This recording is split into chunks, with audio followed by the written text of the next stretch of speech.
So, my guest today is Anthony Battista, better known as The Bat, a veteran trader with over 40 years in the markets. In fact, rumour has it he was responsible for starting the 1987 crash within weeks of starting on the floor. He now co-pilots Tasty Live alongside Tom Sosnoff, although we're unsure which one's Maverick and which one is the Goose. He's one of the sharpest, wittiest and kindest minds in options trading. He is the legend that is The Bat. Welcome to the show, sir. Thank you, my friend. Thank you for having me on. It's a pleasure to be here. Right. Nobody's ever introduced me like that, by the way. You're the first one to ever introduce me like that. I got to correct you a little bit. I did start trading in 1983, about 3 or 4 years before the 87 crash. So it took me a couple of years before I could actually mend. I do have a funny story about that. I bought my seat on the floor of the exchange the day of the crash. No. So I had, yeah. So you had to, I started trading with $5,000 in my account in 1983. You can't do that anymore, any place. I mean, it was a low entry. I had somebody else who gave a promissory note to the clearing firm. Okay. It would almost be like somebody wrote a piece of paper to IG and said, hey, whatever Rich does wrong above and beyond the amount of money he has in account, I'll make it good. So that gentleman's name was... Got his back. Yeah, I've got his back, exactly. That gentleman's name was Kenny Weiss, and he didn't take any money from me to do that. It was just a kind of a courtesy thing to do. He was a trader also, and just kind of paying it forward to me, which was kind of cool. But I started trading with $5,000 in my account in 1983. By about a month before the crash, I had $130,000 that I could use to buy a seat. Yeah, and I was pretty good. You'd built that up over 4 years of trading to 130. That's 130 that I could spend. I still had to have money in my account. When you buy a seat on the exchange, you had to put up 50% of the value of the seat, and then the clearing corporation would give you a loan for the other 50%, almost like buying a house. You're putting 50% down, and somebody else gives you at an interest rate gives you another 50%. Okay. So I had $130,000, so I kept raising my seat price to $260 because that would be 50%. I'm putting up 130. The seats were trading around $360,000 at that time, the day before the crash. But I just kept putting my bid in. I just tried to get a little bit more competitive as best I could as I made money, because I always wanted a Battista to be on the floor of the CBOE and trading, Well, long story short, the crash came, and I traded the whole day during the crash. We were worried that, money in banks was no good anymore. We were all going to go to the barter system. There was going to be no more trading. It was some scary times, and imagine what it's evolved into now in 2025, how much it's grown. But we thought the business was over. Yeah. And I remembered I put this bid in for the seat. So I woke up early in the morning. I got to work at like 4:30 in the morning. It was a Monday, wasn't it? Is that right? It was, yeah. And I sat outside the office. The door was locked, and I sat on the floor, and I went through all my trades that I was doing, because I wanted to cancel my seat bid, because I didn't want, it was all the money I had in the world. I didn't want to, things going, there is going to be no more CBOE. There is going to be no more trading or anything like that. And a young lady comes, and she walks over me. She opens the door, and I go in with her, and I say, I'd like to cancel my bid for my seat. She goes, okay, great. And she goes, oh, you bought one last night. I was like, filled. I was like, how could that happen? Like, I'm here, the door's closed. You must have bought it last night. You're liable and you're obligated. Well, the seat traded that week down to about $250,000. Okay. And in a month, it was $360,000, on its way to a couple $1 million. So sometimes it's better to be lucky than good, or you just have to be in it to win it. You know what I mean? Like, don't think, just react. This is fantastic. And then, so you're on the floor then, and Scotty Sheridan's there, JJ's there, Saws. Yeah. Take us how. What does the position look like? How's it set up? So there were about, I mean, I never really counted, but let's just say there was 1,500 guys and gals trading in the pit. There weren't very many women, maybe a handful, call them under a dozen, Okay. closer to 6 probably on a full-time basis. And it was like, I think JJ actually said this once, it was like college with money. I mean, you know, I started trading when I was 21 years old. Now I'm 26, 27 years old. And, you know, you're making more money than you deserve. You're losing more money than you deserve each day. I only traded my own money. So if I made money that day, I got to keep it. If I lost money that day, I had to give it back. I never had any customers or anything like that. I was the market maker. If you were, like today on Tasty Trade or on IG platform, you know, you get filled. That would have been me back in the day, filling you. Like I wasn't the broker representing you. Right. I was the other person taking the opposite side of your trade. So I had JJ to my left. He stood on my side. So it was a big pit, you know what I mean? Like, and a bunch of stairs coming down, almost like a inverted cone thing. I stood near the top because cream rises to the top. JJ stood to my left. Tom Sosnoff was all the way across the pit with Scott Sheridan. So we were actually on opposite sides of the pit. Yeah.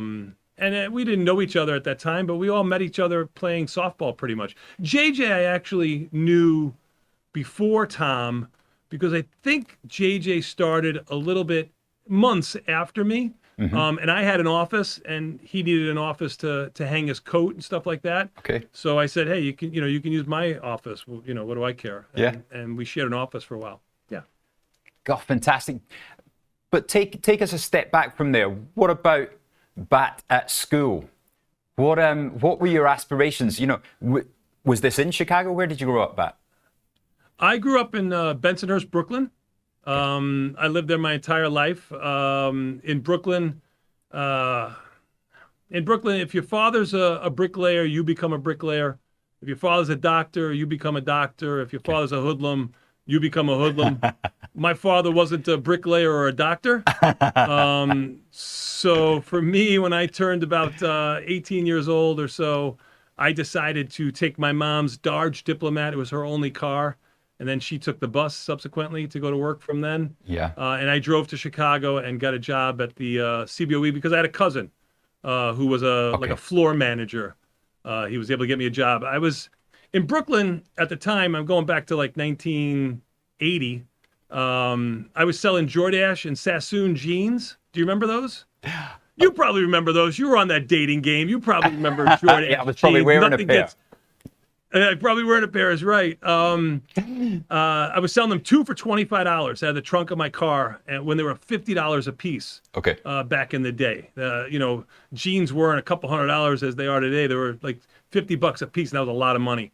Yeah. But I would get them slightly warm from the docks in Brooklyn, a section called Red Hook, and I would sell them from my trunk of my car too. I was making about $600 a week.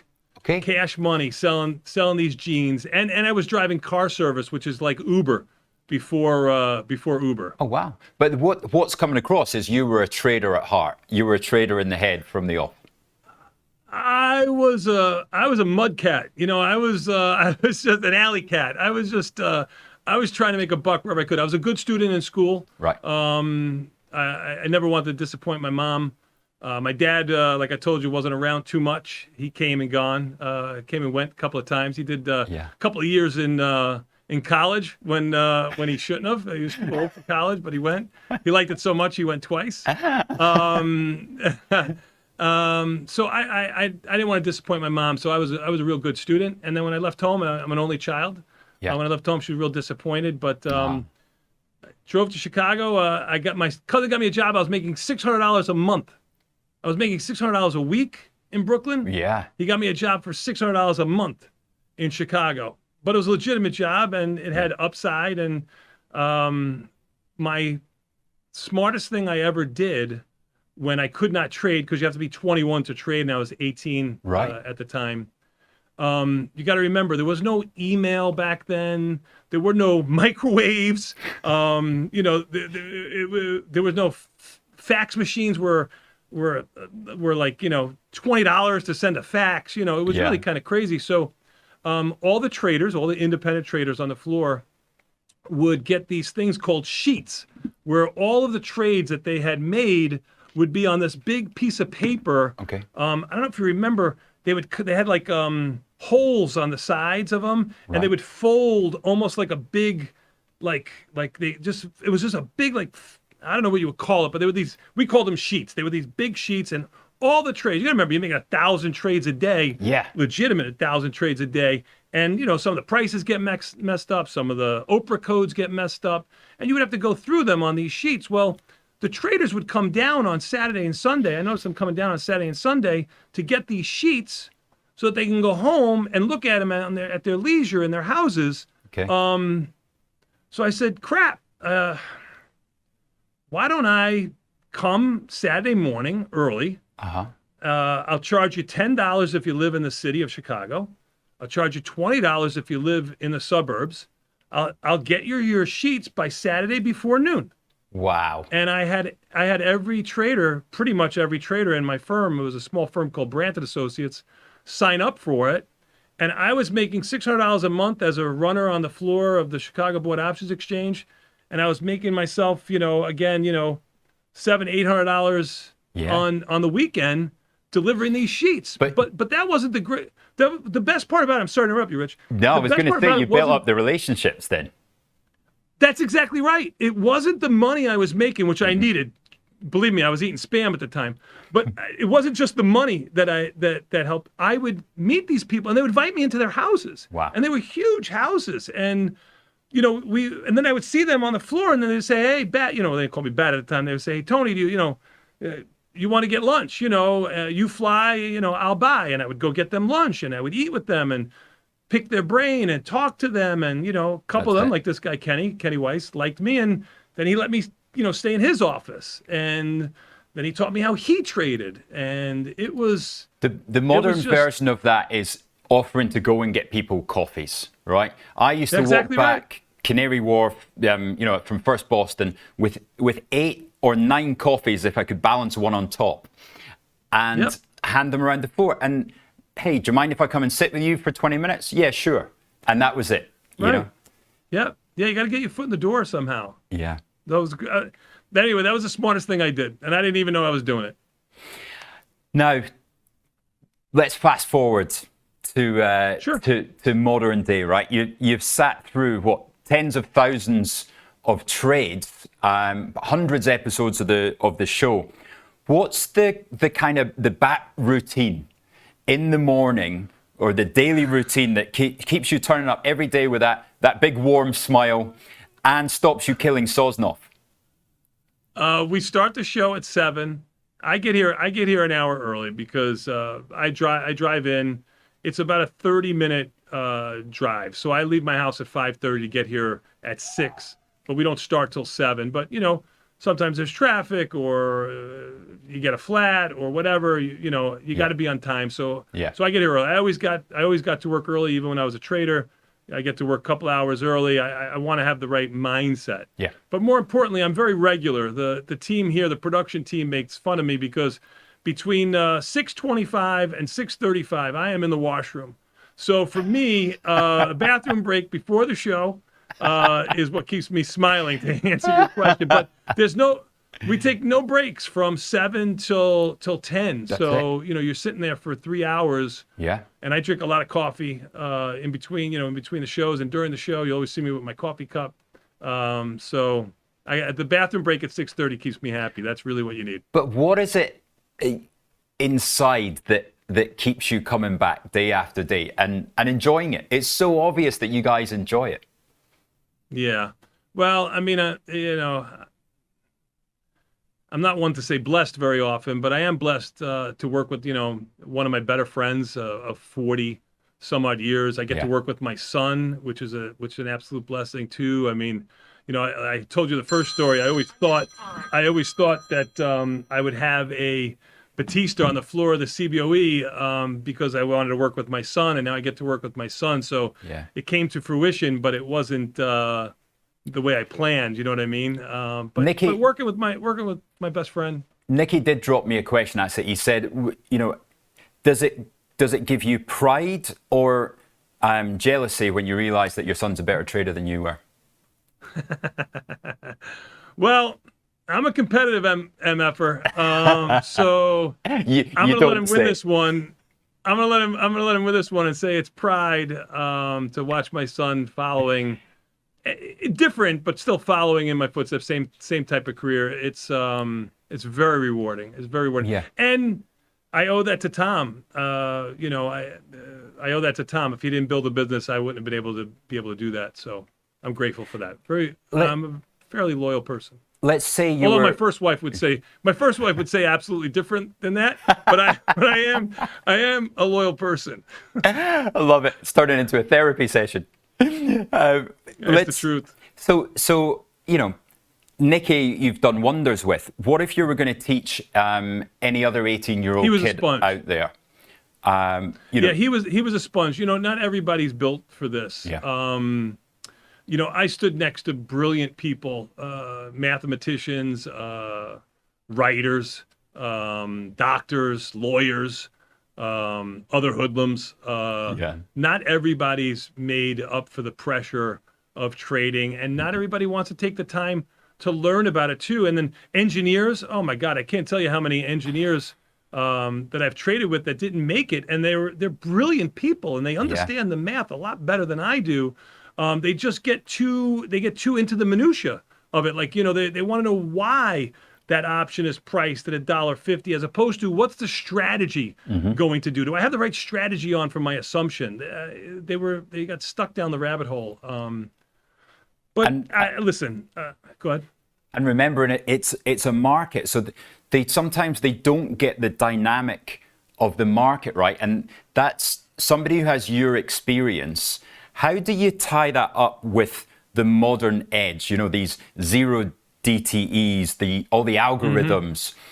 You know, you've got the grit, you've got the street smart, and you've got that market feel.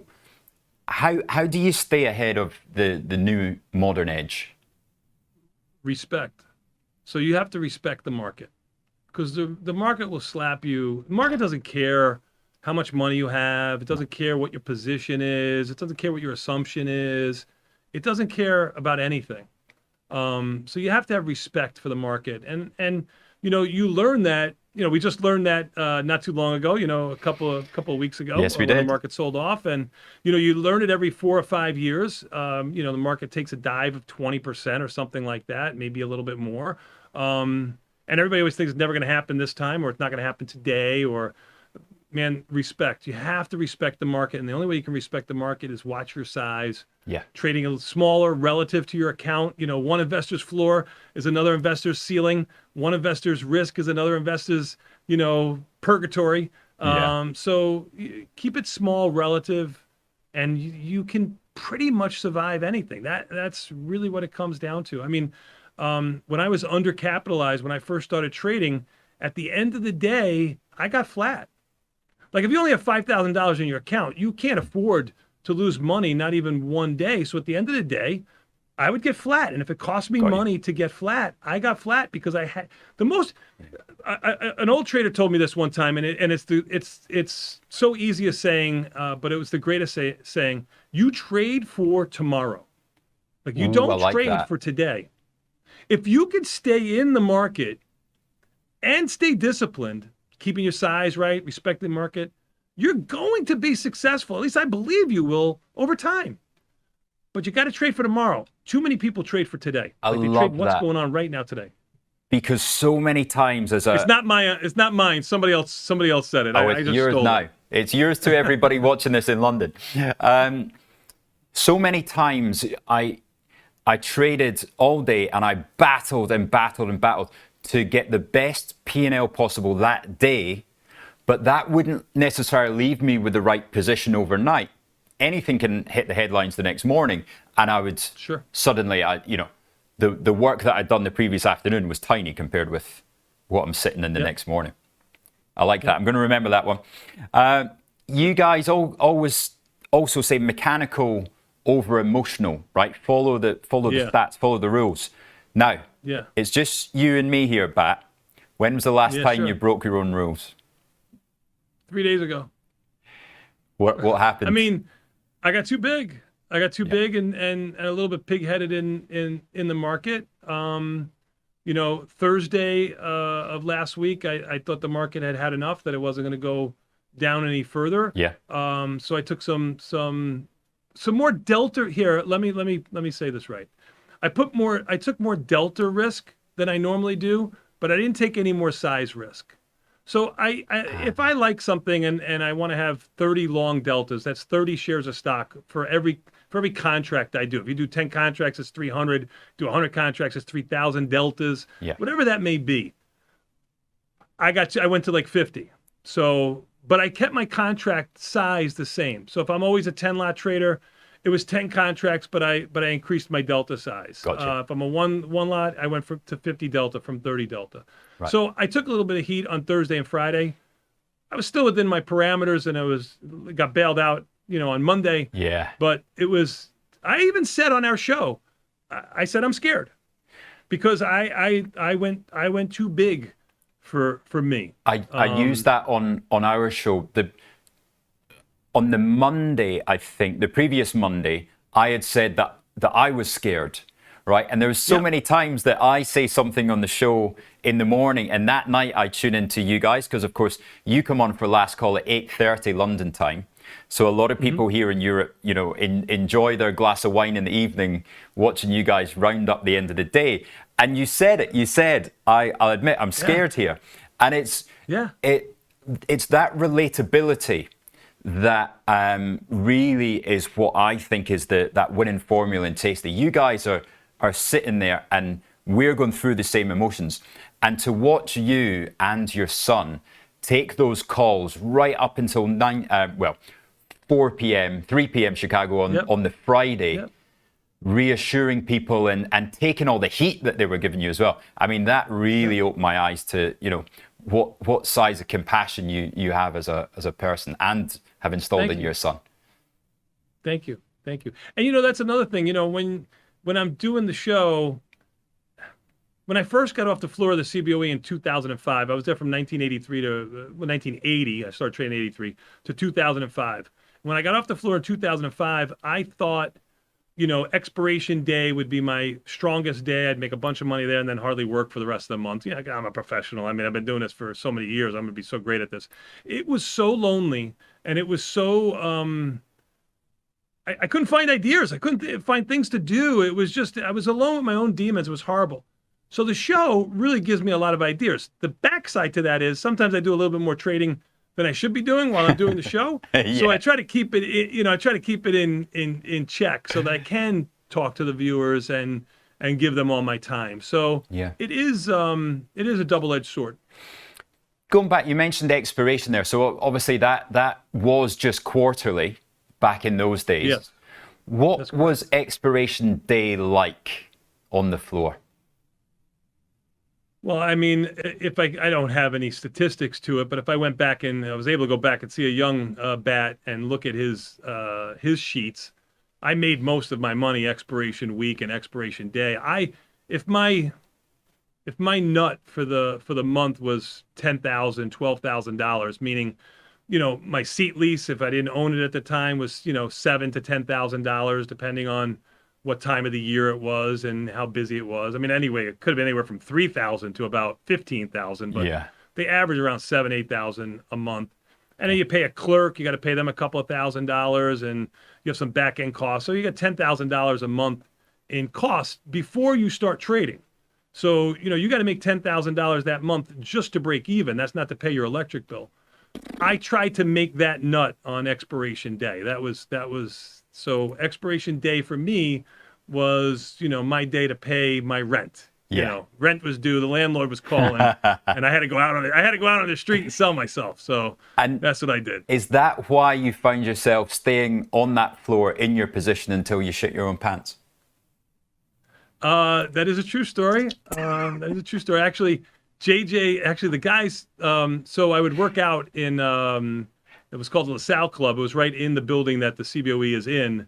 JJ's next office mate, I can't remember his name right now for the life of me. Well, anyway, he used to work out and play basketball with us. We all played basketball together. And he had a pair of sweatpants in his locker. I didn't have any. I had shorts. He would wear sweatpants. Right. And I was sick. I had to go to the bathroom, and I was how do you say it politely? Foofing in my pants, and everybody was getting all mad at me because the smell was bad. You know what I mean? So they said, "Hey, Bat, walk down the pit and crop dust all the guys over there, and then come back up." No. So I walked down the pit and I crop dusted everybody. Everybody, oh my God, I was sick, man. I was sick. I shouldn't have been there. I was sick. And when I walked up the stairs, it was a little loose, and something hit my ankle, and I just walked right out the pit and took a shower. And Billy White was his name, and JJ was sharing office with Billy White. And I went in his locker. I had the attendant open up his locker, and I wore his sweatpants back on the floor of the CBOE to finish the day trading. So I owe him. But that's a true story. This is why we need to get you on Netflix. That is. Yeah. Forget the trading places and all that. This is the classic stories from the floor. Yeah. Now, well, time is money, man. Yeah. I mean, like it was busy. I mean, it was busy. There would be times, I stood there bell to bell, like from the morning it started, actually an hour before the morning it started, I would sit in my spot so I can get my place. If you didn't get there in time, somebody else might take your place. Yeah. After a little while, people respect where you stand, and if you're there in a reasonable time, half hour before the market opens, they'll move for you because this is where you've been standing. For 10 years, 5 years, you'll stand there all the time. But the difference between standing here and standing there, could be the difference between making money and losing money. So, you're closer to the broker, you're closer to the trade, you hear better. So it was important to keep your spot and your place. So I always want to keep my spot and my place. So I was there bell to bell. I didn't leave to go to the bathroom. I didn't leave to go to lunch, especially the first 3-5 years of trading. Later on in my career, when I was a little bit more established, Sosnoff, maybe the last 5 years of my trading career, he influenced me, and we would go upstairs and play a lot of gin in the middle of the day for way too much money. But that's a story for another day, probably. Yeah. Right. Yeah. I mean, you guys must have seen some incredible volatility, right? What's the purest moment of chaos that you ever traded through?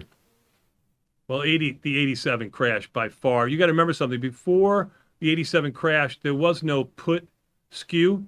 We have calls and puts. Call is the right to buy something. Puts is the right to sell something. And if you look at something like an ETF, like I know everybody likes to trade the Dow. If you look at the diamonds, DIA, an equal distance away from the money put is going to be trading, 1.5 times the price of an equal distance away call because of put skew. Everybody's willing to pay for put volatility to the downside because that's how everybody hedges portfolios that they may have that are long stock somewhere else. Well, before 87, if the Dow was 100, the 95 put might be trading at $3. The 105 call was trading at $3. After the crash, the 105 put was trading $6, and the 105 call was trading, $3 still. Nothing had changed on the call. So those people who realized that people were going to pay more for puts and just the wide markets, that was the most volatile time by far. I've never seen anything like it since. Well, thank goodness. And by the way, I made more money the day of the crash than Tom Sosnoff did. Oh, tell us. But going back to being competitive, maybe if you interview Sosnoff one time, you can ask him who made more money, or the next time you see him, maybe in Milan, when you're in Milan with him, you can ask him who made more money the day of the crash, Tony Battista or Tom Sosnoff. Just read out a little message from Nick Battista. He will also brag that he made more money than Tom that day, so you can tee him up for that one.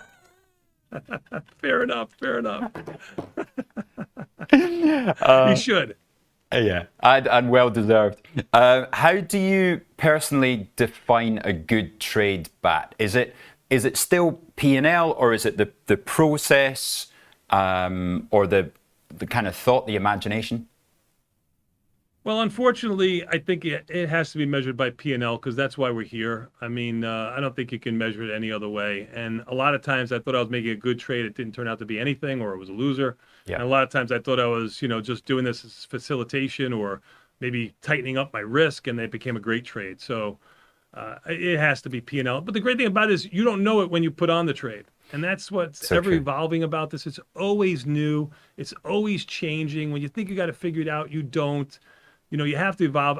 So many floor traders who were good floor traders left the floor and never traded again or never made it because whatever edge they had on the floor, they couldn't duplicate it as retail investors. Retail investing is hard. I mean, let's not sugarcoat it. It's hard. You're trading at fair value, which is amazing because when I first got off the floor, you were not trading at fair value. Markets were way too wide. Yeah, but you have to act and not react. On the floor, you can react and not act because I'm going to take the other side of so whatever you think you want to do, I'm going to take the other side and I'm going to get a little bit of an edge from that, and I'm going to try to react and capture that edge. Yeah. Whereas retail traders, we have to act, and a lot of people can't act. You'd be surprised. It takes a real free thinker, and it takes a real confidence. It takes a confident person to act in anything. Hitting a baseball, trading, you have to have confidence. And I think confidence comes with experience, but it also comes with some sort of knowledge. You have to have some knowledge of the markets, not of just the pricing. Hey, the stock was $100, now it's $50. It has to be a buy. No, you have to understand pricing and strategy. And what do you think that retail traders still misunderstand about risk? Tom said this, and I'll steal it from him. I don't mind stealing things from people, as you can see. Tom said, he said, you never realize how big small is. Yeah. Like when you have a good trade on, it's always too small. It's never big enough. And when you have a bad trade on, it can't be small enough, even if they're both the same size. So you never realize how big small really is. Is there a level of volatility that you see that continually causes harm? Whenever we're going up through a level, you go, uh-oh, we're in for one here.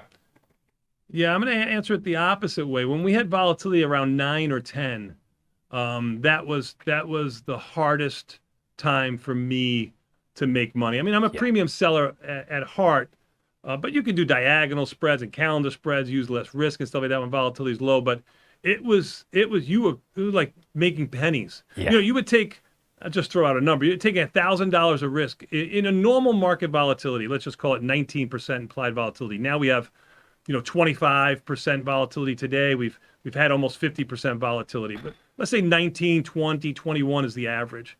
You use $1,000 to make $100. I'm just throwing out the numbers as it. When volatility is 9, you're using $1,000 worth of risk, buying power, whatever you want to call it, and instead of making $100, you're making $20. It's a grind. It's a grind. Volatility at 25, you can use that same $1,000 and maybe, that same make $200, $250. Yeah. It becomes a little bit easier to, if you're trying to make $100 and you start out with the possibility of making $250, it's a lot easier to make that $100 than if you start out with $100 trying to make all of it. It's very hard to get all of it. It's okay to get 25%, 50%, 30%, a little easier. What about these guys that come in, from the COVID sort of era, that they think they can make 10% a month on their capital? Yeah.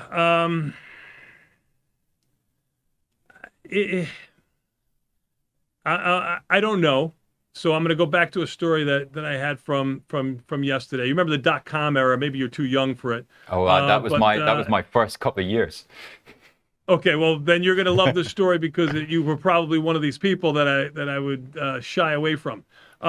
Every trader was making money. Every retail trader was making money. It was almost like flipping houses during the housing boom. Yeah. All you had to do was step in, and you stepped in and buy. I mean, there was a company called like Books a Million or something like that. They renamed it to Books.com, and the stock tripled because they added .com behind. Nothing had changed with their business, but just because they said .com and retail investors buying, it got to the point where I was traveling a lot at that time, and I'd be on the plane. People would ask you what you do, and I wouldn't tell them I was a trader anymore because they would tell me all their stories about how much money they were making. I really wasn't making that much money for the risk I was taking because everything was going in one direction. and it was going up, which is completely retail and not for me. I like two-sided actions as a market maker. Today I like completely up, but yeah, it was two-sided action. I would say I was a shoe salesman. Hand to God, I would say I was a shoe salesman just to stop them. So the .com era was the hardest for me. Like after 07, 08, working in London, you did not say you were a trader or worked for a fund or anything. I was a hug therapist. It worked well right until you did better. You did better than me. I'm not gonna lie. Well, I was on a date and beautiful young lady had she loved this story and I was sort of helping her with her intimacy issues. And then one of my friends walked into the restaurant. Hey, Rich, how's it going, man? Are you still at Credit Suisse? And yeah, I got a slap in the middle of the restaurant. I could imagine. Right, we're coming up to some rapid fire now, Bat. Are you ready for it? Sure. So, no questions off limits. After 14 years of doing this show, you can't embarrass me. So go ahead. Fire away. Favorite option strategy? I mean, I like a strangle for those who don't mind risk on both sides. But I think a 1-by-2 put ratio spread is a better retail.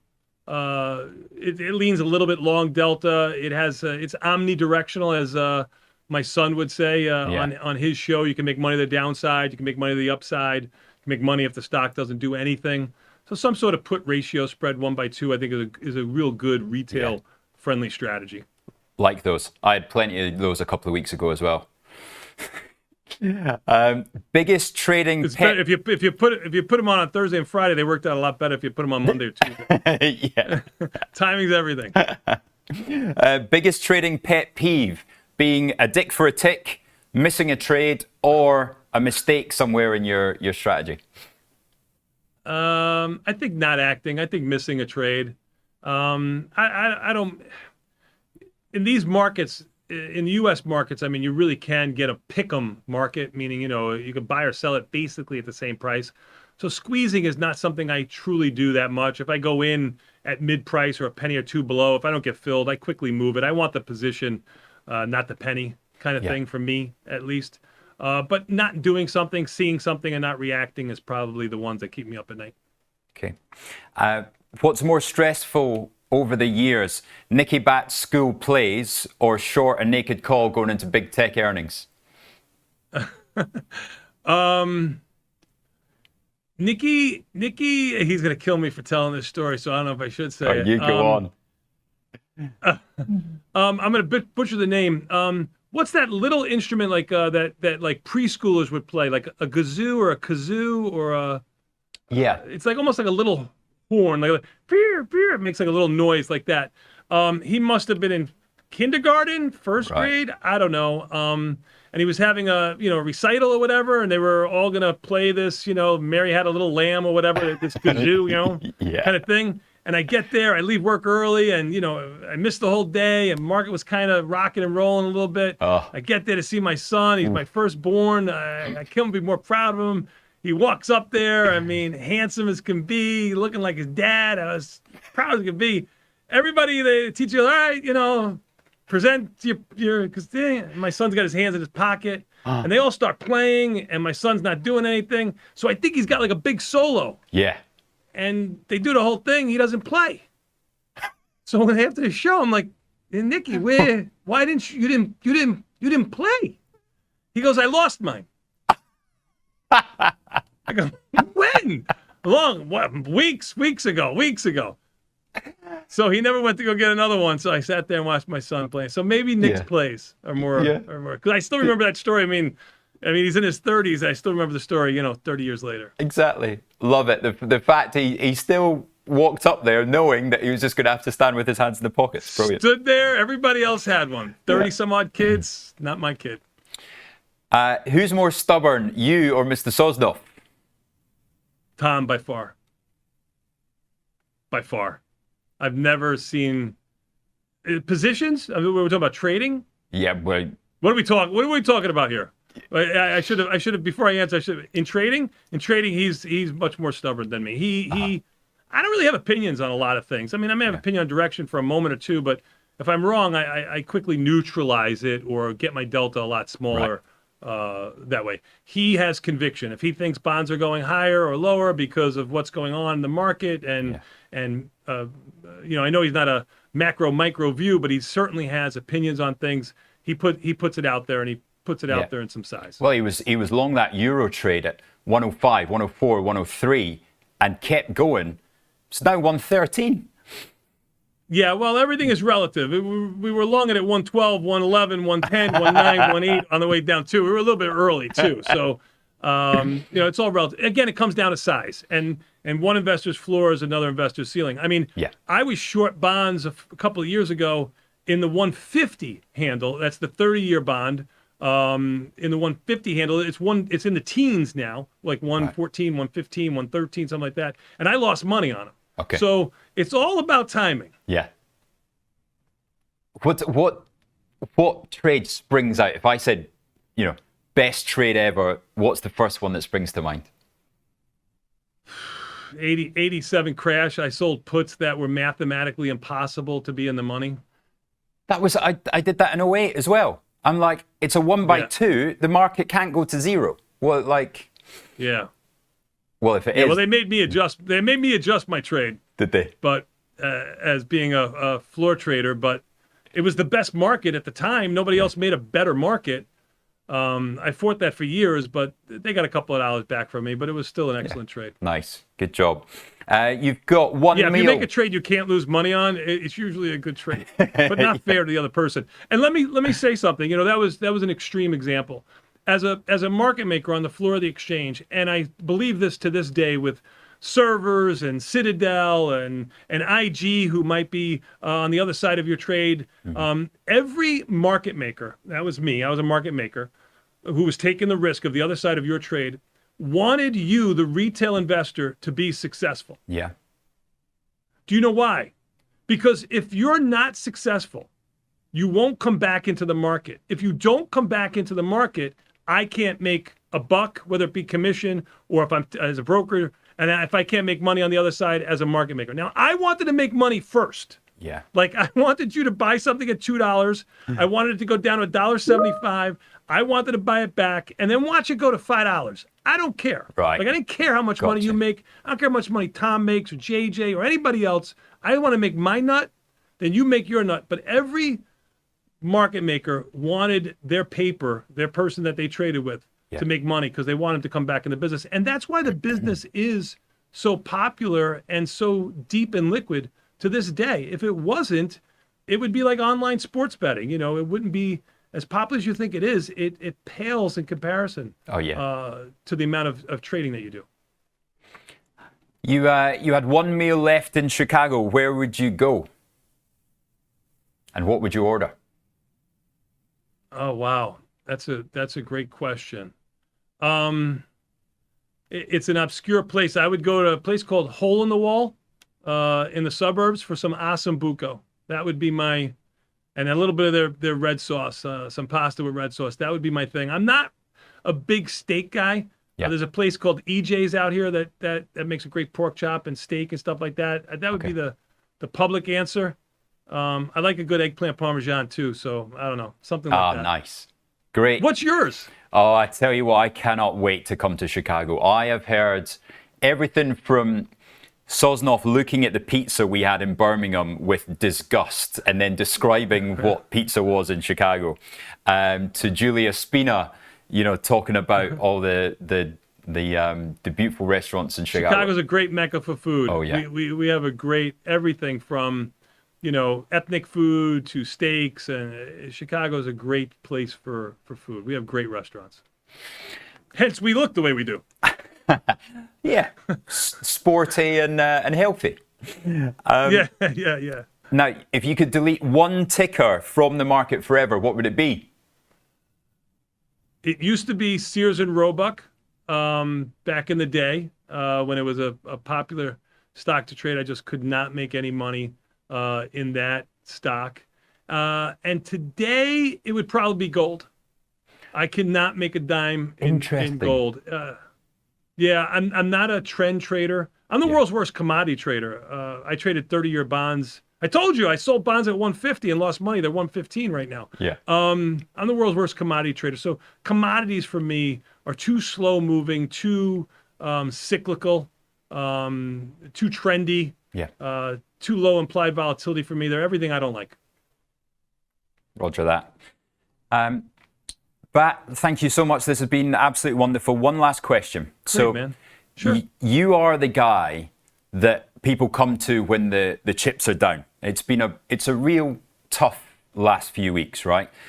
So for somebody out there that's on what they perceive to be a losing streak, their account's bleeding, their confidence is shattered, what message do you have to finish this episode with? Yeah, that's a we usually like to, at least here, I don't know how you guys do it in the UK. I know sometimes we like to finish on a high note. I mean you're talking about the worst of times, and there's no consolation to know that I've been there before, or you've been there before, or anybody else has been there before. Yeah. But that is gut check time. I mean, anybody can give you $20, when you need $20 when they have $100 in their pocket. But the person who gives you $20 when they have only $20 in their pocket is a true stand-up person. And it's gut check time for you at that point. I would say, again, if you broker your mechanics and you got too big, at that point you got to reduce your position by 50%. Yeah. Bite the bullet. You got to live to be the next day. You don't want the margin call. And even if you have the margin call, you want to get out of it, and live to fight another day. I'll tell you a quick story. When I first started trading in 1983, about 3 months into my trading career, and I was doing pretty good. Like I said, I started about $5,000. I had about $35,000 in my account. I had an out trade. It was the first day the Dow had ever been up $50. Right. To this day, the Dow had never been up $50. And remember, we wrote everything down on pen and paper. So I thought I did something with somebody else, and somebody else thought I didn't do it with them. And long story short, this out trade cost me about $40,000, which busted me out. Oh. So, yeah. So I could have put my tail between my legs and gone back to Brooklyn, and my mom would have certainly accepted me. But instead, I went to my backer and I said, "Listen, I'm $5,000 in the hole." He goes, "Well, go back down there." And I go, "What am I going to do?" And he says, "Well, the guy next to you, is he a good trader?" I go, "Yeah, he's a great trader, man. He's the best trader I've ever seen." And he says, "You do what he does." Right. And that's what I did, and that's what we try to show you here at Tasty. So brilliant. It's the same thing. Do what we do. Not exactly what we do. If I like something, you don't have to like it. You can hate it. Yeah. But find the strategy that fits it. Use the right amount of buying power. Keep everything mechanical, and you'll live to fight another day. So for me, for those people who had a hard time, I feel for you. Nobody should ever have to go through it. But remember, it's going to happen about once every 5 years. So prepare for it every day, even though it's not going to happen. Right. Now, talking about finishing on a high, Mr. Battista, you are on your way to London with Tom Sosnoff and myself. We are going to be on stage on Friday, June the 20th, sir. Yes. Take us through what is going to be happening. Oh, man, we're going to have it's a great intimate setting, which is nice. I've never been there before, but Tom has. It's a great intimate setting. You get to mingle with the people, talk with the people. We're going to trade pretty much, bell to bell that we're there. I'm going to run the driver, which means I'm going to be placing the trades for Tom. I know you have done that in the past. It's hectic. It's hectic. Oh, yeah. But we're going to have a great time. I think you'll really, really like it. I think they're serving beer. At least that's the rumor. I don't know if that's... Beer and wine are on the house. Beer and wine on the house. So how bad can it be? And if I disagree with Tom, I'll just do the opposite. So we can all make some money. Good stuff. I'm going to pop the link in below how to get tickets for that. But awesome. Very much looking forward to meeting you in person, Bat. Thank you so much for your time today. Thank you, man. I appreciate it. Yeah, some of those stories just pure inspirational. Thank you, man. Appreciate it. It's been such a warm welcome with IG and everybody there.